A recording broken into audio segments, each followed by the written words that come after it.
Hi. അങ്ങനെ എന്താ പറയുക, BB6-ൻ്റെ നെക്സ്റ്റ് നമ്മൾ എവിടെ വരെ ഇരുന്ന് കണ്ടത് ബാക്കി എപ്പിസോഡ് പറയാമെന്ന് വിചാരിച്ചിട്ടാണ്. ഇപ്പോൾ കഴിഞ്ഞ ദിവസം സെയിം പ്രോബ്ലം എനിക്കുണ്ട്. മൈക്ക് എന്തോ തകരാറുണ്ട് തോന്നുന്നു. ഞാൻ വീഡിയോ ഒക്കെ എടുത്ത് കഴിഞ്ഞ് കഷ്ടപ്പെട്ടിട്ടാണ് വീഡിയോ എടുക്കുക. കാരണം ഇവനെ വെച്ചിട്ട് വീഡിയോ എടുക്കാൻ എളുപ്പമല്ല. വീഡിയോ ഒക്കെ എടുത്ത് കഴിഞ്ഞ് കുറേ കഴിഞ്ഞ് എഡിറ്റ് ചെയ്യാൻ നോക്കുമ്പോൾ സൗണ്ട് ഉണ്ടാവില്ല. ഇന്നത്തെ അവസ്ഥ എന്താണെന്ന് എനിക്ക് അറിയില്ല. എന്തായാലും ഞാൻ എടുക്കുകയാണ്. എടുത്ത് കഴിഞ്ഞ് ഉണ്ടെങ്കിൽ ഞാൻ അപ്ലോഡ് ചെയ്യും. ഓക്കെ. അപ്പോൾ എപ്പിസോഡിൽ നമ്മൾ ലാസ്റ്റ് പറഞ്ഞു നിർത്തിയത് ജാസ്മിൻ്റെ അച്ഛൻ വിളിച്ചിരുന്നു. അച്ഛൻ വിളിച്ചത് വരെയുള്ള എപ്പിസോഡാണ് ഞാൻ പറഞ്ഞത്. അപ്പോൾ ജാസ്മിൻ്റെ അച്ഛൻ വിളിച്ചു. അത് കഴിഞ്ഞിട്ട് പിറ്റേ ദിവസം ജാസ്മിൻ എങ്ങനെയായിരിക്കും ഗെയിം കൊണ്ടുപോകാമെന്ന് അറിയണം എന്നൊരു ആകാംക്ഷയൊക്കെ ഉണ്ടായിരുന്നു. അപ്പം ഞാനത് കണ്ടു, ലൈവൊക്കെ ഇരുന്ന് കണ്ടു നോക്കിയിട്ടുണ്ടായിരുന്നു. അപ്പോൾ ജാസ്മിൻ ഓക്കെ കോമൺ ആയിട്ട്, പക്ഷേ കൂളായി ആൾ. എന്നിട്ട് ജാസ്മിൻ ചെയ്തൊരു കാര്യം എന്താണെന്ന് വെച്ചിട്ടുണ്ടെങ്കിൽ ഋഷി റോക്കി ഇവരോട് സോറി പറയുന്നുണ്ട്. പിന്നെ റോക്കിയോട് പോയിട്ട് ഒന്ന് ഒതുങ്ങുമോ അല്ലോ രണ്ട് ദിവസത്തേക്ക് എന്നൊക്കെ അത് ആക്ട് ചെയ്യുന്നുണ്ട്. ആക്ട് മീൻസ് പറയുന്നുണ്ട്. അപ്പോൾ റോക്കി നീ കുറേ നാളായി എന്നെ ഒതുക്കാൻ നോക്കുന്നു എന്നൊക്കെ രീതിയിൽ റോക്കിയും സംസാരിച്ചു. അപ്പം നമുക്ക് ശരിക്കും പറഞ്ഞാൽ ജാസ്മിൻ്റെ ഒരു നല്ലൊരു എതിരാളിയാണ് റോക്കി. റോക്കി പറയുന്ന പോയിൻറ്റ്സ് ഒക്കെ കറക്റ്റാണ്. പക്ഷേ എന്താ സംഭവം എന്ന് വെച്ചിട്ടുണ്ടെങ്കിൽ റോക്കിക്ക് ഭയങ്കര എന്താ പറയുക, കൺട്രോൾ ചെയ്യാൻ പറ്റില്ല. ഇടിക്കണം എന്നുള്ള ടെൻഡൻസി അത് ശരിയല്ല. അത് മാത്രമാണ് റോക്കിയുടെ ഏറ്റവും വലിയ നെഗറ്റീവ്. അത് കൈ കൺട്രോൾ ചെയ്യാൻ പറ്റുന്നില്ല. നമ്മളിപ്പം ഈ പറഞ്ഞ പോലെ ഞാൻ ആലോചിക്കുകയാണ്, ബിഗ് ബോസ് ഹൗസിലത്തെ പോലെയാണ് ചില സമയത്ത് നമ്മുടെയൊക്കെ ലൈഫിലും. നമ്മുടെയൊക്കെ ഈ ബന്ധുക്കളുടെ ഇടയിലേക്കൊക്കെ ചെന്ന് കയറുമ്പോൾ ചിലരുടെയൊക്കെ ചില സംസാരങ്ങളൊക്കെ കേട്ടിട്ടുണ്ടെങ്കിൽ നമുക്ക് ശരിക്കും പറഞ്ഞാൽ നമ്മൾ പ്രവോക്ഡ് ഒരു എണ്ണ അങ്ങോട്ട് കൊടുക്കാനൊക്കെ ഫീൽ ചെയ്യും മനസ്സിൽ. പക്ഷെ നമ്മളത് ചെയ്യാതെ പിടിച്ചു നിൽക്കുന്നിടത്താണ് നമ്മുടെ വിജയം. നമ്മൾ ചെയ്ത അവിടെ തോറ്റു. അവിടെയാണ് അതേപോലെ പ്രൊവോക്ക് ചെയ്ത്. ഇപ്പോൾ ഒരു ഹൗസിൽ കുറേ പേരെ കൊണ്ടുവരുന്നു. ആ ഹൗസിൽ കൂടുള്ളവരെ പുകച്ച് ചാടിച്ചിട്ട് വിൻ ചെയ്യാൻ തന്നെയാണ് ആ ഹൗസിൽ എല്ലാവരും നോക്കുക. കാരണം ഒരു വിന്നറല്ലേ ഉള്ളൂ. ആ ഒരു വിന്നർ എനിക്കാവണം എന്ന് എല്ലാവരും ഒരുപോലെ ചിന്തിക്കുകയാണ്. അപ്പോൾ കൂടുള്ളവനെ പുകച്ച് ചാടിക്കാനേ എല്ലാവരും നോക്കുള്ളൂ. അപ്പോൾ പ്രൊവോക്ഡ് ആവാതിരിക്കുക എന്നുള്ളതായിരുന്നു ചെയ്യേണ്ടിയിരുന്നത്. അപ്പോൾ അതിൽ ഈ ജാസ്മിനും ഗബ്രിയും കൂടെ ഒരു തവണ നമ്മുടെ റോക്കിനെ പ്രൊവോക്ഡ് ആക്കി, കളിയാക്കണ പോലെ ഒരുമിച്ചിരുന്ന് പരിഹസിച്ചിരിക്കണ പോലെയൊക്കെ റോക്കി പോയിട്ട് അവിടെ ഇവരോടുള്ള ദേഷ്യത്തിന് വെല്ലുവിളിക്കണ മാതിരി പോയിട്ട് അവിടെ സൈഡിൽ ഇടിച്ചു. ആ ദേഷ്യം ഒരു സ്ഥലത്ത് ഇടിച്ച് ഒതുക്കി. പക്ഷെ എന്താ ഉണ്ടായത്, ആ സ്ഥലം പൊളിഞ്ഞു. അത് സെറ്റായിരുന്നു. അപ്പോൾ അവിടെയും റോക്കിക്ക് പണി കിട്ടി. റോക്കി പറയുന്ന പോയിൻറ്റ്സ് കറക്റ്റാണ്, പക്ഷെ ചെയ്യുന്ന പ്രവൃത്തി അതിൽ പണി പാളിപ്പോയതാണ്. അപ്പോൾ ശരിക്കും പറഞ്ഞാൽ റോക്കി നല്ലൊരു പ്ലെയർ ആയിരുന്നു കേട്ടോ. കറക്റ്റ് പോയിൻറ്റ്സ് ആണ് പറയണത്. പ്രതികരിക്കേണ്ട സ്ഥലത്ത് തന്നെയാണ് പ്രതികരിക്കണത്. പക്ഷെ പ്രതികരണത്തിൻ്റെ രീതി കുറച്ചൊരു 2, 3, 5, 6 പടി കൂടുതലായിപ്പോയി. അതുകൊണ്ട് പറ്റിപ്പോയതാണ്. അപ്പം അങ്ങനെ ഇടിച്ചിട്ട് അവിടെ സെറ്റ് ചെറുതായിട്ട് പൊളിഞ്ഞു. അപ്പോൾ അതിൻ്റെ അടിസ്ഥാനത്തിൽ റോക്കിക്ക് പണിഷ്മെൻറ്റ് കൊടുക്കണമെന്ന് പറയുന്നു. അപ്പം ലാലേട്ടൻ വന്നപ്പോൾ റോക്കിക്ക് അത് വാണിംഗ് ആയിട്ട് കൊടുത്തു. ഇനി ഒരിക്കൽ കൂടി ഇങ്ങനെ പണിഷ്മെൻറ്റ് ഉണ്ടായിട്ടുണ്ടെങ്കിൽ ഇങ്ങനെ ചെയ്താൽ റോക്കി ഔട്ടാവുമെന്ന് പറയുകയും ചെയ്തു. അത് കഴിഞ്ഞ് പിന്നെ ഗെയിമും കാര്യങ്ങളൊക്കെയാണ് വരുന്നത്. പിന്നെ 2 എപ്പിസോഡിലായിട്ട് സുരേഷ് ഏട്ടൻ, നിഷാന രണ്ടുപേരും ഔട്ടാവുന്നു. ലാലേട്ടൻ 2 എപ്പിസോഡ് കഴിഞ്ഞു. പിന്നെ ഞാൻ വിചാരിച്ചു അത് കഴിഞ്ഞിട്ട് പിന്നെ പ്രോബ്ലംസ് ഒന്നും ഉണ്ടാവില്ലായിരിക്കും നോക്കാമെന്ന്. പിന്നെ ഇങ്ങനെ ഹൈലൈറ്റ് ആയി വരുന്നു പിറ്റത്തെ എപ്പിസോഡ്. ഇപ്പോൾ കഴിഞ്ഞ ദിവസത്തെ എപ്പിസോഡ് എന്താണെന്ന് വെച്ചിട്ടുണ്ടെങ്കിൽ അയ്യോ പാവം തോന്നുകയാണ്. സത്യം പറഞ്ഞാൽ കുറേ നെഗറ്റീവ് കമൻറ്റ്സ് ഞാൻ റോക്കി കണ്ടു. എന്നാലും നമുക്ക് പറ്റിപ്പോയി ആ മനുഷ്യന്. പക്ഷെ അത് പറ്റരുതായിരുന്നു. എന്നാലും ഒരു പാവം തോന്നുകയെന്ന് പറയില്ല, അതാണ് അവസ്ഥ. അതായത് റോക്കി വന്നിട്ട് നമ്മൾ വ്ളോഗൊക്കെ ചെയ്യുന്നുള്ള ക്യാമറയുടെ മുന്നിൽ വളരെ കോൺഫിഡൻ്റ് ആയിട്ട് വന്നിട്ട് നമുക്കിങ്ങനെ പറഞ്ഞു തരുന്നുണ്ട്, ഇന്നതൊക്കെയാണ് സംഭവം നടക്കുന്നത്, ഇനി എന്താ ഉണ്ടാവും നോക്കാം എന്നൊക്കെ നമ്മൾ വ്ളോഗ് ചെയ്യണ പോലെ റോക്കി വന്ന് പറയുന്നുണ്ട്. എപ്പിസോഡിൻ്റെ ഫസ്റ്റ് കാണിക്കണത് അതാണ്.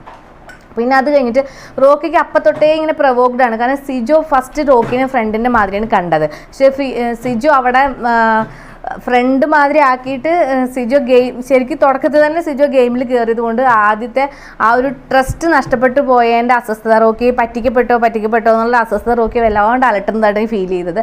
അപ്പോൾ അതിനെക്കുറിച്ചും കൂടിയാണ് റോക്കി പറഞ്ഞത്.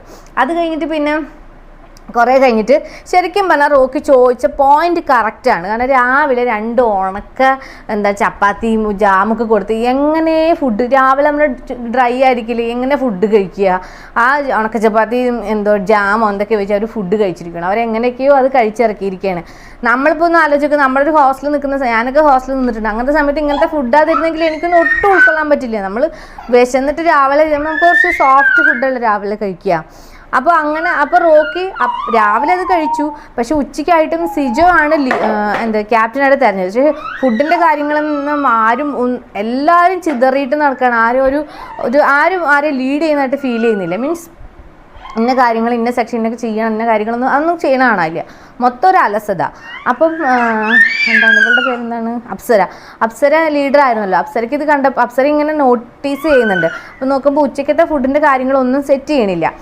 അപ്പോൾ അപ്സരയ്ക്ക് മനസ്സിലായി ഇതൊരു പോയിൻ്റാണ്, പറയാൻ പറ്റിയ പോയിൻ്റാണെന്ന് മനസ്സിലാക്കിയ അപ്സര അവിടുന്ന് പിന്നീട് പോയിൻ്റായിട്ട് പറയാമല്ലോ ഫുഡിൻ്റെ കാര്യങ്ങളൊന്നും സെറ്റ് ചെയ്തത് ഞാൻ വന്നിട്ടാണ് ഫുഡിൻ്റെ കാര്യങ്ങളെല്ലാം സെറ്റ് ചെയ്തത് എന്നുള്ളത് പറയാമല്ലോ എന്ന് ഓർത്തിട്ട് അപ്സര അവിടെ നിന്ന് റൂമിൽ നിന്ന് വരികയും, പക്ഷേ ആ സമയത്ത് എപ്പോഴേക്കും റോക്കി പറയുകയും ചെയ്തു.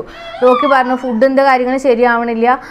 അപ്സര വന്നപ്പം ഇവരെന്താ ചെയ്യുന്നത് വെച്ചാൽ നേരത്തെ ഉണ്ടായിരുന്ന ഫുഡ് ചൂടാക്കി കൊടുക്കുക ഫുഡിൻ്റെ. അപ്പോൾ അപ്സര റോക്കി സംസാരിച്ചപ്പോൾ ഫുഡ് കറക്റ്റ് അല്ല, തന്ന് പഴയ ഭക്ഷണം തരുന്ന രീതിയിൽ ആദ്യം റോക്കി മാന്യമായിട്ട് സംസാരിച്ചപ്പോൾ അപ്സര ഒരു ഭയങ്കരമായിട്ട് അതെന്താ വെച്ചാൽ അപ്സരയുടെ ഉള്ളിൽ ആ ഗെയിമർ പുറത്ത് ചാടിയതാണ്. കാരണം അപ്സര ഉദ്ദേശിച്ചത് ഇതാണ്, ഫുഡിൻ്റെ കാര്യങ്ങൾ ആരും ശ്രദ്ധിക്കാതിരിക്കുന്ന സമയത്ത് അപ്സര വന്നു ഫുഡിൻ്റെ കാര്യങ്ങൾ പറഞ്ഞു എന്നുള്ളത് പിന്നീട് പറയാനും കൂടി വേണ്ടി അപ്സര അവിടെ നിന്ന് പ്ലാൻ ഇട്ട് വന്ന് പറഞ്ഞു കഴിഞ്ഞപ്പോൾ റോക്കി അതിൽ ഇടപെട്ട് കഴിഞ്ഞപ്പോൾ അപ്സര അത് ഡബിളായി പോകുമല്ലോ. ആ ഒരു കാര്യം അപ്സര ആദ്യം പറഞ്ഞു എന്നുള്ള സാധനം പോയിട്ട് അത് റോക്കിയും കൂടെ പാർട്ട് ചെയ്ത് എടുക്കുമല്ലോ എന്നുള്ള ടെൻഷനിൽ പെട്ടെന്ന് അപ്സര ആ ഗെയിമറിൻ്റെ ആ ഒരു ക്യാരക്ടർ പുറത്തെടുത്തു. അങ്ങനെ അവർ തമ്മിലൊരു ഫൈറ്റ് ഉണ്ടാവുന്നു. അപ്സരയും റോക്കിയും തമ്മിൽ ഫൈറ്റ് ഉണ്ടാവുന്നു. അതിൽ അങ്ങോട്ടും ഇങ്ങോട്ടും കുറേ വീട്ടുകാരെ പറയില്ല ഇതൊക്കെ ആയിട്ട്. അത് കഴിയുമ്പോൾ രണ്ടുപേരും പരസ്പരം സോറി പറയുന്നു. അതെല്ലാം കഴിഞ്ഞിട്ടാണ് സിജോ ആണല്ലോ ക്യാപ്റ്റനായിട്ട് തിരഞ്ഞെടുത്തിട്ടുള്ളത് ഈ ആഴ്ച. അപ്പോൾ സിജോയും റോക്കിയും തമ്മിൽ അങ്ങോട്ടും ഇങ്ങോട്ടും വർത്താനം ഉണ്ടാവുമ്പോൾ ശരിക്കും പറഞ്ഞാൽ സിജോ ഭയങ്കരമായിട്ട് റോക്കി പ്രൊവോക്ക് ചെയ്തിട്ടുണ്ട്. കാരണം റോക്കിക്കാട്ടി കുറച്ച് ഹൈറ്റ് ഉണ്ട് സിജോയ്ക്ക്. അപ്പോൾ സിജോ ഇങ്ങനെ റോക്കിനെ ഇങ്ങനെ അതായത് ആ റോക്കിനെ വല്ലാണ്ട് പ്രൊവോക്ക് ചെയ്യണു സിജോ. പ്രൊവോക്ക് ചെയ്യുന്ന കുണുവാവാന്നൊക്കെ വിളിച്ച് താടിയിലൊക്കെ പിടിച്ചിട്ടും ഇങ്ങനെയൊക്കെ ആയിട്ട് പ്രൊവോക്ക് ചെയ്ത് റോക്കിനെ ഇങ്ങനെ കൊണ്ട് പ്രതികരിപ്പിച്ച് പ്രൊവോക്ഡ് ആക്കിച്ചുകൊണ്ടേയിരിക്കുകയാണ്. എന്നിട്ട് റോക്കി പറയുന്നുണ്ട് എൻ്റെ മേല് തൊടരുത് എന്ന് പറയുന്നുണ്ട്. മേല് തൊടരുത് എന്ന് പറയുമ്പോൾ സിജോ പിന്നെയും റോക്കി കൊണ്ട് തല്ലിക്കാൻ വേണ്ടി തന്നെ സിജോ ചെയ്ത പോലെയാണ് ചെയ്തത്. കാരണം സിജോയ്ക്ക് മനസ്സിലായി അടുത്ത കറക്റ്റ് ഗെയിമർ റോക്കിയാണ്, സ്ട്രോങ് ഗെയിമറാണ് റോക്കി എന്ന് മനസ്സിലായി. അതുകൊണ്ട് തന്നെ റോക്കി പുറത്താക്കാൻ വേണ്ടി സിജോ കളിച്ച ഗെയിം തന്നെയാണെന്നാണ് എനിക്ക് ഫീൽ ചെയ്തത്. ആയിട്ട് സിജോ പതുക്കെ മെല്ലെ ഉപദ്രവിക്കുന്ന പോലെയല്ല മെല്ലെ റോക്കിയുടെ മേല് തൊടുന്നു. സ്പോട്ടിൽ റോക്കി സിജോയുടെ മുഖത്തിട്ട് ടക്കെന്ന് പറഞ്ഞ് കൊടുക്കണു. ഫിനിഷ്. റോക്കിയുടെ ഗെയിം എൻഡ്സ്. അതോടുകൂടി ഇപ്പം പ്രൊവോക്ക് ചെയ്തവരും ഇതെല്ലാം പറഞ്ഞ ഭാഗത്തൊക്കെ നെഗറ്റീവ് ഉണ്ട്. ഇവരെല്ലാം പറഞ്ഞതിൽ പ്രോബ്ലം ഉണ്ട്. പ്രൊവോക്ക് ചെയ്യാൻ വേണ്ടി റോക്കി എന്ന് വെച്ചാൽ ഫുഡിൻ്റെ കാര്യത്തിനാണ് എല്ലാവരും വിശന്നിരിക്കുകയല്ലേ, അപ്പോൾ കറക്റ്റ് സമയത്ത് ഫുഡ് കൊടുക്കുക എന്നുള്ളത് പോയിൻ്റാണ് പറഞ്ഞത്. പക്ഷേ റോക്കിയുടെ കൈ അവിടെ റോക്കി ഉപദ്രവിക്കാതെ നിന്ന് സംസാരിച്ചിരുന്നെങ്കിൽ റോക്കിയുടെ ഭാഗം കറക്റ്റായിരുന്നു. ഉപദ്രവിച്ചത് കൊണ്ട് തന്നെ റോക്കിയുടെ ഭാഗം കറക്റ്റ് അല്ലാതെ പോയി. അങ്ങനെ അത് കഴിഞ്ഞ് ഫൈറ്റായി. പിന്നെ ബിഗ് ബോസ് റോക്കിനെ വിളിക്കുന്നു. റോക്കി ആ ബിഗ് ബോസ് ഹൗസിൻ്റെ കൺവെൻഷൻ റൂമിൽ പോയിരുന്നിട്ട് കരയുന്നുണ്ട്. അപ്പോൾ സങ്കടം തോന്നുന്നു. കാരണം വർഷങ്ങൾ ബുദ്ധിമുട്ടി വർഷങ്ങൾ കഷ്ടപ്പെട്ട് ഇതിലേക്ക് വരണമെന്ന് വിചാരിച്ച് വന്നിട്ട് ആ ഒരൊറ്റ ആക്ട്, അതായത് കൺട്രോൾ ചെയ്യാൻ പറ്റുക തല്ലരുത് എന്നുള്ള ആ ഒരൊറ്റ സംഭവം പ്രൊവോക്ഡ് ആവുന്നു. ഇതൊക്കെ റോക്കി അവിടെ നിന്ന് പറയുന്നുണ്ട് ഡബിൾ സ്റ്റാൻഡിങ്. റോക്കിക്ക് ഇതൊന്നും ഉൾക്കൊള്ളാൻ പറ്റുന്നില്ല. ജനവനായിട്ടിരിക്കുന്ന ഒരാൾക്ക് ഉൾക്കൊള്ളാൻ പറ്റാത്ത കാര്യങ്ങളാണ് നടക്കുക. ഗെയിമാണ്, പോക്കറ്റ് പുറത്ത് അടിക്കുക എന്നുള്ളതാണ് ഗെയിം. അതൊന്നും ഉൾക്കൊള്ളാൻ റോക്കിക്ക് പറ്റുന്നില്ല എന്ന് ഓക്കെ. പക്ഷേ റോക്കി പിന്നീട് ഉപദ്രവിക്കുക എന്നുള്ളത് ആ പെട്ടെന്ന് ഫൈറ്റിൽ ഒരാളെ ഫിസിക്കലായിട്ട് അറ്റാക്ക് ചെയ്യുക എന്നുള്ളത് ചെയ്യരുതായിരുന്നു. അതോടുകൂടി റോക്കി തോറ്റു എന്ന് തന്നെ പറയാം. അങ്ങനെ തോൽക്കരുതായിരുന്നു എന്ന് തോന്നുന്നു. നല്ലൊരു ഗെയിമറായിരുന്നു. അങ്ങനെ റോക്കി ഔട്ടായിരിക്കുകയാണ് സുഹൃത്തുക്കളെ. അങ്ങനെ റോക്കി ബിഗ് ബോസ് ഹൗസിൽ നിന്ന് ഔട്ടായിപ്പോയി. അപ്പോൾ അതാണ് കഴിഞ്ഞ ദിവസത്തെ എപ്പിസോഡിൽ ഞാൻ കണ്ടത്. അപ്പോൾ ഓക്കെ, അടുത്ത എപ്പിസോഡിൽ കാണാം. ബൈ. അപ്പോൾ കുറേ പേർക്ക് സന്തോഷമായി. ഇതിൻ്റെ ഉള്ളിൽ തന്നെ ഇപ്പോൾ ജാസ്മിനാണെങ്കിൽ ഗബ്രിയാണെങ്കിൽ അവരുടെ ഇൻഡയറക്റ്റ് ആയിട്ടുള്ള എതിരാളിയായിരുന്നു റോക്കി. അപ്പോൾ അവർ മനസ്സുകൊണ്ട് ഒരുപാട് സന്തോഷിക്കുന്നുണ്ടാവും റോക്കി പോയപ്പോൾ. എനിക്കങ്ങനെ തോന്നിയത് കേട്ടോ. Okay, by.